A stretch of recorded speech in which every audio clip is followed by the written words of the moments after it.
मिलिए हमारे पेशेंट से जो थे तो सिर्फ 33 साल के लेकिन डिफ्यूज ग्रेड 5 बॉल्डनेस के पेशेंट बन चुके थे। उनके स्कैल्प पर हेयर लॉस इतना ज्यादा हो चुका था कि न सिर्फ उनका ओवरऑल लुक बदल गया था बल्कि उनका सेल्फ कॉन्फिडेंस भी कम होने लगा था। सोशल गैदरिंग्स में हेजिटेशन फील करना और अपने अपीयरेंस को लेकर कॉन्स्टेंटली स्ट्रेस में रहना उनकी रूटीन लाइफ का हिस्सा बन गया था। आज की इस वीडियो में हम आपके साथ शेयर करेंगे उनकी कंप्लीट बॉल्डनेस की जर्नी, बॉल्डनेस के पीछे के रीजंस क्या थे और ये भी कि कैसे हमारे एक्सपर्ट्स ने उनका हेयर ट्रांसप्लांट किया। साथ ही जानेंगे उनका 1 मंथ, 2 मंथ्स और 4 मंथ्स पोस्ट ट्रांसप्लांट का एक्सपीरियंस। चलिए शुरू करते हैं इनिशियल चैलेंजेस से। मेरा नाम तरुण रौथाड़ है और मैं अभी यहाँ पर हूँ हरिद्वार में क्यूएसटी क्लिनिक में, और जहाँ मेरा अभी हेयर ट्रांसप्लांट का ट्रीटमेंट चलेगा। मुझे जो ये बालों की प्रॉब्लम है ये लगभग 2015-16 से हुई। जब मैं कॉलेज में था तो उस टाइम एकदम पता तो चलता है नहीं, जब धीरे धीरे बाल कम होते गए तो जब देखा मैंने कि लोगों ने भी बोला कि बाल कम हो रहे, तो जब नजर पड़ी तो खाली खाली होता गया माथा कि किस वजह से हो रहा है, क्या हो रहा है। फिर परिवार में तो पापा के, मम्मी के, इनके तो सभी हैं, बाल ठीक हैं, थोड़ा भाई लोगों को भी कम है, और मामा की तरफ से हमारे मामा लोगों के उसमें बाल थोड़ा कम है। बहुत से लड़कों के बाल अभी छोटी उम्र में निकलने शुरू हो जा रहे हैं। अब ये पानी की कमी है या खाने की कमी है या फिर क्या है, ये पता चलना अभी मुश्किल है। मैं जब बाल मेरे ज्यादा झड़ने शुरू हुए तो मैं स्किन के डॉक्टर के पास गया था, मैं श्रीनगर में। तो इनके पास जब मैं गया था तो उस टाइम पे कुछ नया आया था कि ये सिरिंज लगाना का कुछ ऐसे आया था, क्या नाम तो मुझे ध्यान नहीं आ रहा क्या बोला था। तो उस टाइम तो हमें इतना नॉलेज था भी नहीं बालों के बारे में कि क्या होता है। तो 1-2 बार मैंने लगवाए, 6 महीने में, लगभग 2 महीने मैंने लगवाए, लेकिन मुझे लगा नहीं उससे कुछ फायदा हुआ होगा। तो उसके बाद मैंने नहीं करवा पाया उसको, क्योंकि हुआ ही नहीं जब फायदा, तो आगे करके फायदा क्या था। फिर ऐसे करके फिर हमने सुना कि क्यूएसटी ये है वो है, मतलब लोगों ने भी बोला। फिर हमारे साथ का एक लड़का है, उसने भी करवाया।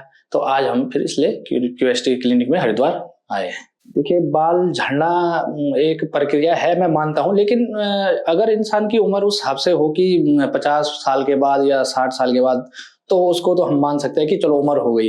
लेकिन अभी से जो हम लोग, जैसे हमारी उम्र है 25 है, 30 है, 35 है, या जो भी है 40 है, तो अभी से जो बाल झड़ना शुरू होता है तो इंसान जैसे कहीं फंक्शन में चले गया या किसी दोस्त के साथ फोटो खिंचवानी है, तो इंसान घबराता है कि यार सबके बाल है और मेरे नहीं है, तो मैं थोड़ा अलग लग रहा हूँ या मैं थोड़ा गंजापन सा लग रहा है। इस हिसाब से लोग फोटो लेने में और पार्टी में जाने में थोड़ा शर्मिंदगी सी महसूस करते हैं।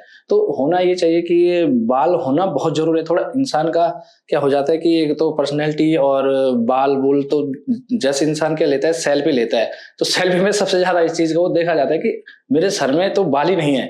अगर पीछे से ले रहा है, साइड से ले रहा है, तो इंसान का ये होता है कि चलो इधर से तो है, पर लेकिन जैसे आदमी लेता है या खुद ही के फोन से या किसी के भी, तो फ्रंट फोटो जो होती है तो उसमें आदमी थोड़ा लगता है कि अजीब सा कि गंजापन है, या आदमी को ऐसा लगता है कि झिझकता है कि फोटो नहीं खिंचवानी थी, मैं फंक्शन में नहीं जा पाऊँ। कोट पैंट पहन के आदमी टोपी पहनेगा तो वो भी नहीं लगता है ठीक, फिर 24 घंटे टोपी नहीं पहन सकता है। तो बालों का होना बहुत जरूरी है। जब मैं क्यूएसटी के बारे में मुझे पता चला कि यहाँ पर एक किसी फ्रेंड ने मेरे बताया था कि 2023 में कि एक क्यूएसटी क्लिनिक है, तो हम इतना उस टाइम हमें पता नहीं था कि क्यूएसटी है क्या। तो हमने जब इसमें देखा, पूछा लोगों से कि क्यूएसटी में होता क्या है किस हिसाब से है, लेकिन ये क्लिनिक तो बहुत सारे हैं ट्रांसप्लांट के, देहरादून में है, दिल्ली है, इधर है, दुनिया भर के शहरों में। लेकिन हमने क्यूएसटी इसलिए चुना है क्योंकि क्यूएसटी में जब हमने पता किया तो यहाँ पे कई हमारे फिल्म जगत के सितारे भी आए हैं, जैसे राजपाल यादव जी हो गए, हमारे जो सीआईडी में दया सर हो गए, इन लोगों ने भी यहाँ पे कराया। तो एक मेरे दोस्त ने भी करवाया था, तो उसने भी हमें यही सलाह दी कि आप कराओगे तो क्यूएसटी में कराना, बहुत अच्छा वहाँ पे वो मिलता है, रिस्पॉन्स है, और आप एक बार करा के देखो इस चीज को।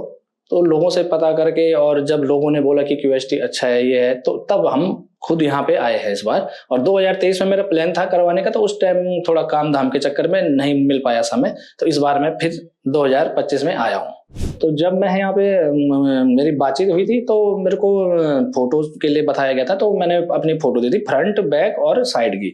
तो उस टाइम लगभग मेरे को 4038 के हेर फेर ग्राफ बताए थे कि आपके इतने ग्राफ लगेंगे। तो अब वो कंफर्म तो खैर मुझे वहीं जाके होना था क्यूएसटी में, लेकिन मैं क्यूएसटी में नहीं जा पाया किसी कारणवश, जैसे मैंने आपको बताया। तो मैं अभी आया हूँ, तो लगभग फिर से मेरा फोटो उन्होंने मांगा, तो लगभग 3800 के हेर फेर उन्होंने बोला कि आपके ग्राफ लगेंगे, समथिंग इतना बताया। वैसे कम ज्यादा तो अब वो तो वहीं जाके पता चलेगा कि क्या हिसाब से डॉक्टर बोलते हैं। तो इतना मेरा हुआ था उस टाइम पे।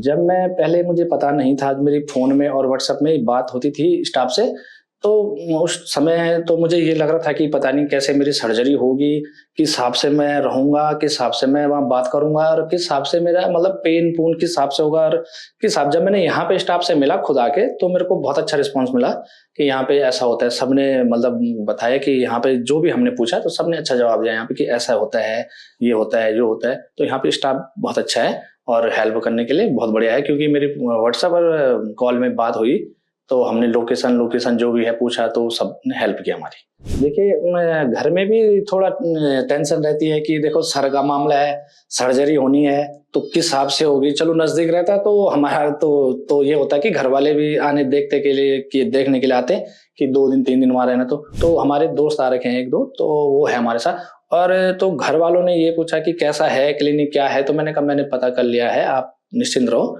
आप उस चीज की चिंता मत करो। आप ये है कि अब जाना तो है ही, क्योंकि कब तक ऐसे गंजेपन का शिकार रहना है, तो बाल तो हमने लगाने हैं आज नहीं तो कल, इसलिए हमने क्यूएसटी तो जाना ही है। और हमारी पहली बात हो रखी है क्यूएसटी में, और वहाँ पे हमारे दोस्तों ने भी करवाया है, 1-2 दोस्तों ने, तो उन्होंने बोला बढ़िया है। हाँ, मैं हेयर ट्रांसप्लांट कराने के लिए एक्साइटेड हूँ, क्योंकि मैं 1.5 साल पहले जो चीज करने वाला था वो थोड़ा लेट हो गया। तो आज मैं एक्साइटमेंट इतनी ज्यादा है कि मैं ये देख रहा हूँ कि कब मेरा नंबर आए और कब मेरा ये ट्रीटमेंट पूरा हो, और कब मेरे नए बाल आए और मैं फिर से मेरे पूरे बाल दिखें। तो इस चीज की एक्साइटमेंट है।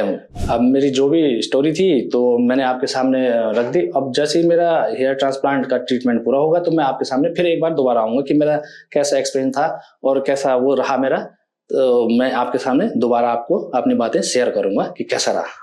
एक, अगर आप भी अपने हेयर लॉस या गंजेपन से परेशान हैं, तो हमारे डॉक्टर से कंसल्ट करें। वह आपको गाइड करेंगे, जिससे आप एक इन्फॉर्म्ड डिसीजन ले पाएंगे।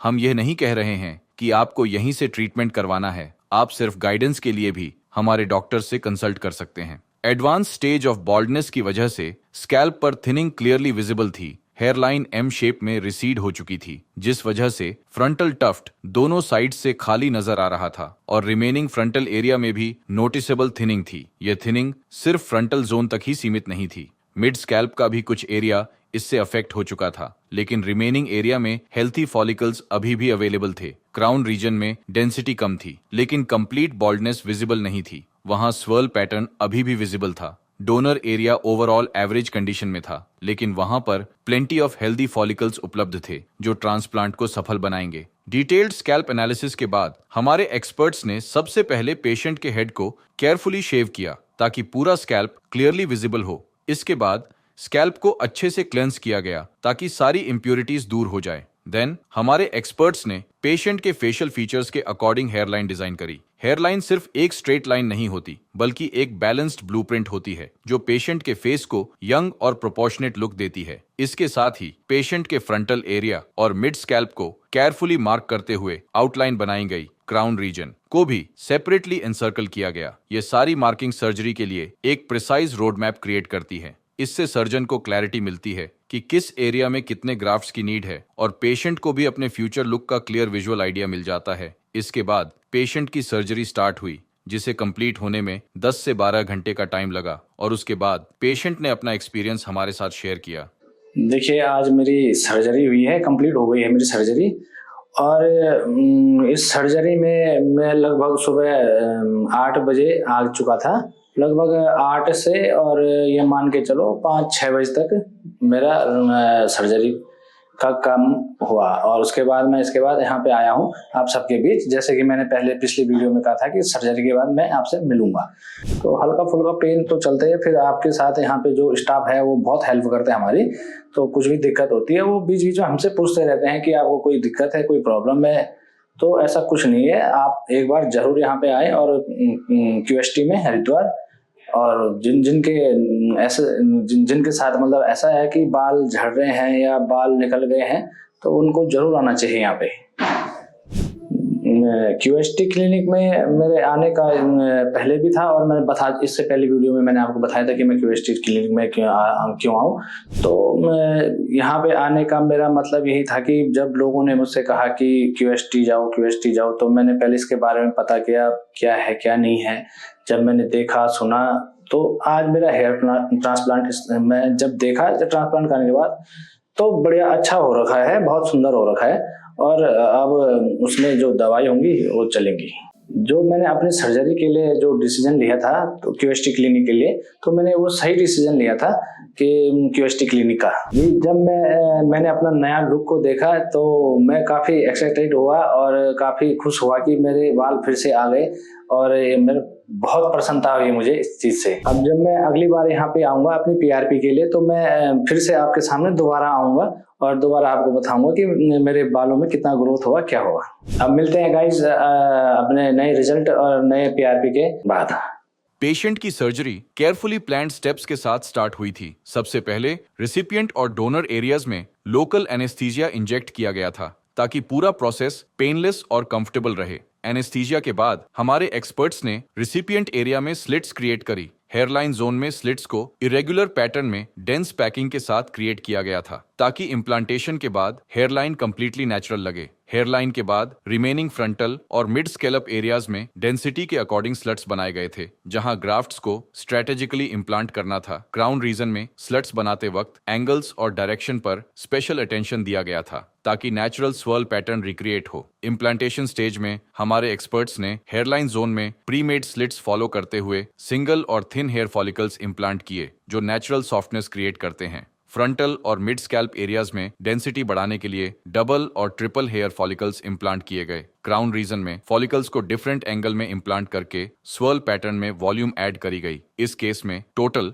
4000 ग्राफ्ट्स इम्प्लांट किए गए थे, जिन्हें पेशेंट के सेफ डोनर जोन से एक्सट्रैक्ट किया गया था। अगर आप भी हेयर ट्रांसप्लांट करवाना चाहते हैं तो कमेंट करिए हेयर ट्रांसप्लांट। हेयर ट्रांसप्लांट के बाद पेशेंट ने मल्टीपल टाइम्स फॉलोअप के लिए क्लिनिक विजिट किया था। चलिए जानते हैं उनके फर्स्ट विजिट का एक्सपीरियंस। और मेरा जो ट्रांसप्लांट का जो पहला डे था वो आज 1 मंथ पूरा हो चुका है। 1 तारीख को मेरा ट्रांसप्लांट हुआ था और आज मेरी पहली पीआरपी है। तो आज मैं यहाँ पर आया हूँ। तो जब मैं यहाँ पे से हेयर ट्रांसप्लांट के बाद यहाँ से घर गया तो उसके बाद मुझे मतलब ऐसा लग रहा था कि मैं कैसे करूँगा, कैसे मैं दवाई करूँगा और कैसे मेडिसिन लूँगा और कैसे मैं अपना हेड वॉश जो हम 5-6 दिन बाद करते हैं। तो वो जो यहाँ की जो टीम थी क्यूएसटी की, वो लगातार हमसे फ़ोन में बनी रहती है कि आपको कोई प्रॉब्लम है, कोई क्वेरी है तो आप हमसे वो कर सकते हैं, बता सकते हैं कॉल करके या मैसेज करके। तो जब मैं यहाँ से गया तो उसके बाद मेरी 9 या 10 दिन की दवाइयाँ थी। तो मेडिसिन 10 दिन की होने के बाद तो उन्होंने बताया कि इसको इस टाइम पे खाना है, डाइट आपको इस हिसाब से लेनी है, तला भुना ज़्यादा नहीं खाना है, बाहर की चीज़ें कम खानी है और आपको जो नाइट को या जो भी सोना है तो वो हेड को एक पोजीशन में, सीधे पोजीशन में सिर्फ सोना है, क्योंकि हमारे जो ग्राफ्ट होते हैं तो वो हम निकल सकते हैं या डैमेज हो सकते हैं, इसलिए हमें एक पोजीशन में सोना पड़ता है। तो उसके बाद हमारा हेड वॉश होता है। तो यहाँ से हमें टीम लगातार बताती रहती है और हमारी जो डेली की फोटो अपडेट होती है तो वो हम उनको शेयर करते हैं। फिर वो वहाँ से देख के हमें बताते हैं कि कोई दिक्कत होगी तो वो हमें बताते हैं, अगर ठीक है तो वो हमें बताते हैं ओके है। मेरे साथ फॉलोअप्स में ये सब चीज़ें हुई और मेरा फॉलोअप्स में सब कुछ बढ़िया रहा। जब मैं यहाँ पे मेरा ऑपरेशन था हेयर ट्रांसप्लांट का, तो मैं यहाँ पे सुबह 8 बजे आया था। जब होता है तो वो देते हैं इंजेक्शन, एनेस्थीसिया, बेहोशी का जो भी है, मतलब सुन्न करने का, जो पेन ना हो। तो उसके बाद हमारी पूरी डॉक्टर की टीम वहाँ पे रहती है। वो जैसे हम पे इंजेक्शन लगाते हैं तो उससे पहले बताते हैं कि हम इंजेक्शन लगा रहे हैं, आपको अगर कुछ हो आप बता सकते हैं। तो मतलब जैसे हम इंजेक्शन लगवाते हैं तो उसके बाद वो बताते हैं कि सब ओके है, कोई दिक्कत तो नहीं है। और उसके बाद हम लोगों को अगर बाहर जाना है, टॉयलेट जाना है, तो वो पूछते हैं, बार बार पूछते हैं और हमें खुद लेके भी जाते हैं कि आप यहाँ चलो, ये है। और उसके बाद बार बार वो जो इंजेक्शन लगाते हैं हम पे, और यहाँ पे सफाई सब बढ़िया थी। और इंजेक्शन लगाने के बाद भी हमें पूछते रहते हैं कि कोई दिक्कत, कोई प्रॉब्लम तो नहीं है, कि ज़्यादा पेन तो नहीं हो रहा है। अगर पेन हो रहा है तो आप बता सकते हैं, या आपको एक ही पोजीशन में अगर लेटने में दिक्कत है तो आप बता सकते हैं, पोजीशन चेंज कर सकते हैं, या हमको उठना है, बैठना है, आराम करना है, पानी पीना, जो भी है वो सब चीज़ हमें प्रोवाइड कराते थे। तो जब मेरी सर्जरी हुई तो मैं सर्जरी होने से पहले मैं थोड़ा डरा हुआ था कि पता नहीं कैसी सर्जरी होगी, क्या होगी, कितना पेन होगा, क्या होगा। तो जब सर्जरी शुरू हुई मेरी तो मुझे तो पता ही नहीं चला कि हल्का हल्का पेन हुआ। तो इतना तो थोड़ा बहुत तो पेन होता ही है जब आपको ये सर्जरी करवाते हैं। तो जब धीरे धीरे वो आगे करते गए तो अचानक से जब मैंने उनसे टाइम पूछा तो 2:30 बज चुकी थी। तो मैं 8 बजे सुबह आया था तो 2:30 बज चुकी थी। मुझे पता ही नहीं चला कि कब 2:30 बज गई। तो यहाँ पे बहुत अच्छा उन्होंने भी, डॉक्टर लोग और स्टाफ, पूरे स्टाफ ने बहुत अच्छा हमारे साथ व्यवहार भी किया और हमारी हेल्प भी की। और जो मुझे ग्राफ्ट लगे हैं, मेरे ग्राफ्ट लगे हैं 4000। और जो आप देख सकते हैं ये चीज मेरी यहाँ पे कम थे और ये ग्राफ्ट यहाँ पे लग चुके हैं और ये पूरा भर चुका है। ये देखिए आप, तो मेरे ग्राफ्ट लगे हैं, ये 4000 ग्राफ्ट लगे हैं और ये फुल डेंसिटी के साथ लगे हैं ये है। और जैसे कि मुझे डॉक्टर लोगों ने बताया था कि मेरे बाल जो है आने लगेंगे और आने के बाद पहले ये हल्के हल्के आएंगे, फिर उसके बाद 3 से 4 महीने बाद ये फिर से अपना ग्रोथ सही से करना शुरू कर देंगे। ये देखिए, जैसे कि आप देख सकते हैं मेरे बाल ये छोटे छोटे तो आ गए हैं, ये देख सकते हैं आप। और अभी मेरा सेकंड फेज चालू है और आप देख सकते हैं आज मेरी फर्स्ट पीआरपी है। और फर्स्ट पीआरपी में मैं थोड़ा लग रहा है कि पता नहीं क्या होगा, कितना पेन होता है, क्या होता है। अभी मेरा सैंपल तो ले लिया गया है, ब्लड सैंपल। और उसके बाद कुछ टाइम में मेरा ये पीआरपी शुरू हो जाएगा। और मुझे अभी फर्स्ट पीआरपी है तो इतना अंदाजा है नहीं कि क्या होगा क्या नहीं होगा। तो आगे देखते हैं कि कैसा रहता है। मैं जा रहा हूँ अपनी पीआरपी कराने के लिए और आगे भी जो भी रिजल्ट रहेगा मैं आपके सामने शेयर करूंगा और आपको बताऊंगा। Thank you QST. Hair transplant के 1 महीने बाद पेशेंट ने फॉलोअप के लिए क्लिनिक विजिट किया था। इस विजिट पर हमारे एक्सपर्ट्स ने उनके स्कैल्प को केयरफुली एग्जामिन किया और स्कैल्प पर 90% शेडिंग ऑब्जर्व करी। इस स्टेज पर ट्रांसप्लांटेड हेयर शाफ्ट्स टेम्पोरेरीली शेड होते हैं और रूट्स स्कैल्प के अंदर स्ट्रांगली सेटल हो रही होती हैं। इस 1 मंथ पीरियड में पेशेंट का डोनर एरिया अच्छे से हील हो चुका था और शॉर्ट हेयर ग्रोथ में भी एक्सट्रैक्शन के ज्यादा साइन विजिबल नहीं थे। अब जानते हैं नेक्स्ट फॉलोअप के एक्सपीरियंस के बारे में। और आज मेरी सेकंड पीआरपी है। 2 मंथ मुझे कंप्लीट हो चुके हैं और सेकंड पीआरपी में आज यहाँ आया हूँ। और इससे पहले मैं आपसे पहले मिला था 1 महीने पहले 4 अप्रैल को। तो उस टाइम मेरी फर्स्ट पीआरपी थी और आज मेरी सेकंड पीआरपी है और जिसके लिए मैं आया हूँ आज क्यूएसटी क्लिनिक हरिद्वार। जैसे कि आप देख सकते हैं मेरा शेडिंग फेस चल रहा है और अभी मुझे 2 मंथ हो चुके हैं और ये अभी चलेगा। और जैसे डॉक्टरों ने मुझसे कहा कि ये 2 से 3 या 3-4 महीने तक चल सकता है, जो सभी को होता है। और इसमें घबराने की कोई बात नहीं है कि ऐसा हो रहा है। तो ये अपना आपके जब सारे बाल निकल जाएंगे तो धीरे धीरे ये शुरू हो जाएगा। और जो मैंने इसमें ग्राफ्ट लगाए हैं 4000 ग्राफ्ट मैंने लगाए हैं।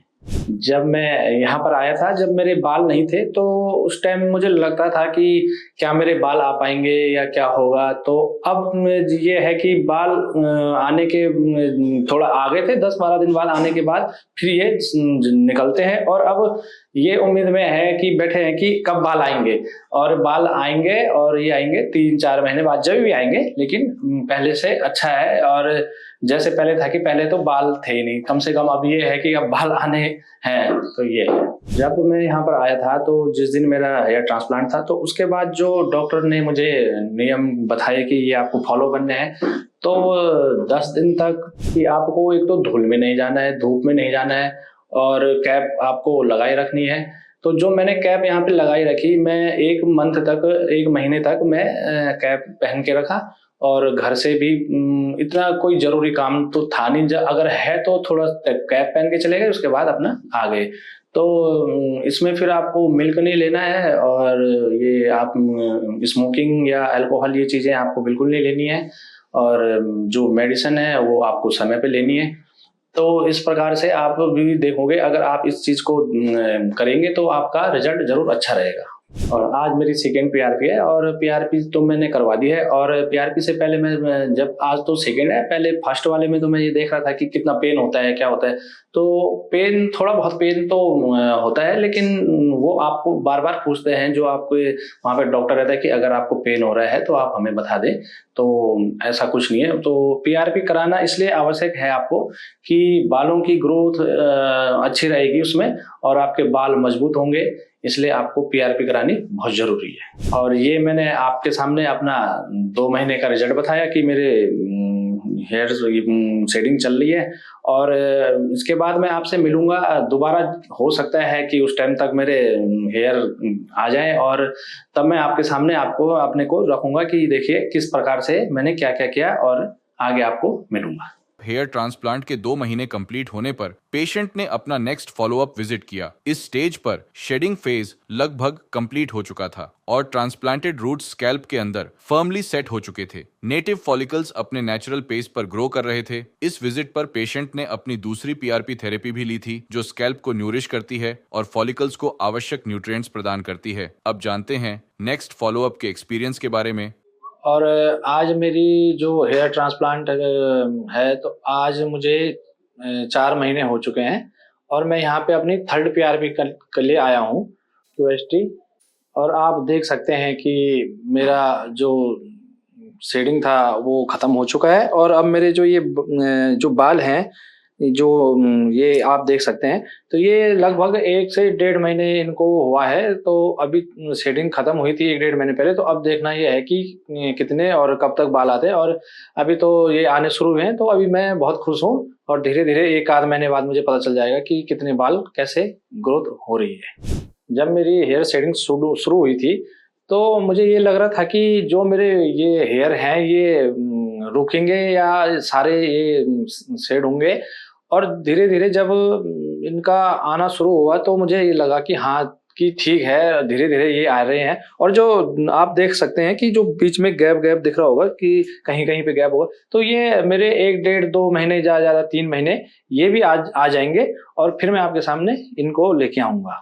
मैं जब मेरे हेयर ट्रांसप्लांट नहीं हुए थे, तो उस समय मुझे कहीं जाने में या कहीं शादी में जाने में, फोटो खिंचाने में, कैमरे के आगे जाने में मतलब थोड़ा हिचकिचाहट होती थी कि मेरे जो गंजापन है वो दिख रहा है और मैं कैसे जाऊं। और कहीं पे भी जाना होता था तो मतलब थोड़ा आदमी ऐसा होता था कि मैं फोटो कैसे खिंचाऊं, क्या खिंचाऊं। तो लेकिन जब से मैंने हेयर ट्रांसप्लांट किया है, तब से लोगों ने यही कहा है कि अब तो ठीक लग रहा है, बाल भी सही आ गए हैं और हेयर काफी अच्छे ग्रो हो रहे हैं। और मतलब लग नहीं रहा है कि आपने ट्रांसप्लांट कराया है, लग रहा है कि ओरिजिनल हिसाब से, मतलब जैसे कि आपके बाल पहले से थे। तो जब मेरा हेयर ट्रांसप्लांट नहीं हुआ था, तो उस समय जब मैं घर से बाहर निकलता था, तो उस टाइम तो जब बाल थे नहीं, तो उस टाइम ऐसा लगता था कि क्या बाल बनाने, बाल तो है नहीं, ऐसी टोपी पहनी, ऐसे ही थोड़ा इधर उधर के हाथ से चले। और अब जब मैंने ट्रांसप्लांट करने के बाद जब मेरे बाल आने शुरू हुए, हेयर आने शुरू हुए, तो उसके बाद थोड़ा अपने आप को शीशे में देखना और थोड़ा देखना बाल कितने आए, कितने झड़े, कितने क्या हुए। तो अब थोड़ा टाइम लगता है आने जाने में। तो जब मैं यहाँ पर आया था हेयर ट्रांसप्लांट के लिए क्यूएसटी में, तो उस समय जो मेरे हेयर की जो कंडीशन थी वो यहाँ ये लगभग ये जो एरिया आप देख रहे होंगे, तो ये पूरा खाली खाली सा था। थोड़ा ये खाली था, ये दोनों जगह, और बीच बीच में यहाँ पे। तो जब मैं ट्रांसप्लांट के लिए यहाँ पे आया, तो मैंने बात की, तो मेरे लगभग जो ग्राफ्ट उन्होंने बताया कि इतने ग्राफ्ट लगे, तो मेरे लगभग 4000 ग्राफ्ट इस एरिया में लग चुके हैं। ये आप देख रहे होंगे भरा भरा सा है, ये वाला और ये वाला। और जैसे आप देख सकते हैं मेरा डोनर एरिया, ये देखिए, ये पूरा उस टाइम उस डोनर एरिया से जो हेयर लिए गए थे, तो अब ये आ चुके हैं, ये आप देख सकते हैं। जैसे लोग बोलते हैं कटिंग नहीं करवा सकते, मैंने कटिंग जो मैंने कराई है, जो अपने आप को लुक देने के लिए कि यहाँ से थोड़ा बाल, हेयर थोड़ा छोटे बड़े हो चुके थे, तो हल्का हल्का यहाँ से मैंने आप कटिंग कराया। आप देख सकते हैं कटिंग। जब मैं कटिंग कराने गया था, तो पहले जब मैं जाता था कटिंग कराने, तो उस टाइम तो बाल, हेयर थे नहीं, इतना ये खाली था, तो क्या कटिंग हो, हल्का हल्का यहाँ से साइड साइड। तो लेकिन अब जब मैं हेयर कटिंग के लिए जाता हूँ वहाँ पे, तो वहाँ पे वो बोलता है कि आ गए, ये आपके पूरे हेयर आ गए हैं, यहाँ पूरा भर चुका है, ये जो पहले गंजापन था ये पूरा भर चुका है। तो अब थोड़ा हेयर को मतलब वहाँ पे उनके पास जाने में, कटिंग कराने में थोड़ा अच्छा लगता है कि हाँ, अब तो हेयर आ गए, तो अब अच्छा लगता है वहाँ पे जाने। जब मैं सैलून में जाता हूँ तो जैसे जो लोग मुझे पहले से देख के आ रहे हैं कि मेरे हेयर काफ़ी नहीं थे, और जब मैंने ट्रांसप्लांट कराने के बाद अब जाता हूँ तो वो मुझे देख के ऐसे चौंक जाते हैं कि अचानक ये क्या हो गया कि हेयर अपना आप कहाँ से ये शुरू हो गए आने। तो वो पूछते हैं कि क्या ट्रीटमेंट है, क्या दवाई लगाई, कि विक लगाई, क्या लगाई।